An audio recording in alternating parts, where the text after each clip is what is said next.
एक छोटे से गांव में हलाक नाम का एक मेहनती लड़का रहता था। हलाक बहुत गरीब परिवार से था, लेकिन उसके पास एक बड़ी दौलत थी, उसकी गाय। उसके पास लगभग 20 गायें थी, जिनसे उसका और उसके परिवार का गुजारा चलता था। हलाक हर सुबह सूरज निकलने से पहले उठ जाता। वो गायों को नहलाता, उन्हें हरा भरा चारा खिलाता और बीमार गायों का खास ध्यान रखता।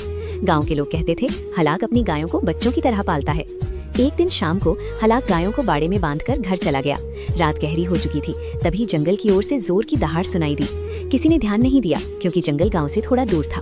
सुबह जब हलाक उठा और बाड़े की ओर गया तो उसके पैरों तले जमीन खिसक गई। बाड़ा टूटा हुआ था और गायें वहां नहीं थी। जमीन पर बड़े बड़े पंजों के निशान थे। गांव के बुजुर्गों ने बताया, ये किसी जंगली शेर का काम है। हलाक बहुत दुखी हुआ। उसकी आंखों में आंसू थे, लेकिन दिल में डर से ज्यादा हिम्मत थी। उसने सोचा, अगर मैं चुप बैठ गया तो मेरी मेहनत व्यर्थ हो जाएगी। हलाक ने लाठी ली, थोड़ा खाना बांधा और जंगल की ओर निकल पड़ा। रास्ता कठिन था, ऊंचे पेड़, अजीब आवाजें और डरावनी खामोशी, लेकिन हलाक रुकता नहीं था। वो अपने मन में अपनी गायों को याद करता और आगे बढ़ता गया। काफी दूर जाने पर उसे शेर के पंजों के निशान मिले। तभी झाड़ियों में हलचल हुई।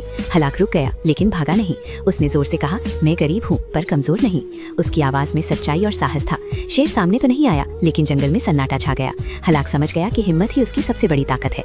शाम होते होते वो सुरक्षित गाँव लौट आया। उसकी गायें वापस नहीं आई, लेकिन गाँव वालों ने उसकी बहादुरी देखी और सबने मिलकर हलाक की मदद करने का फैसला किया।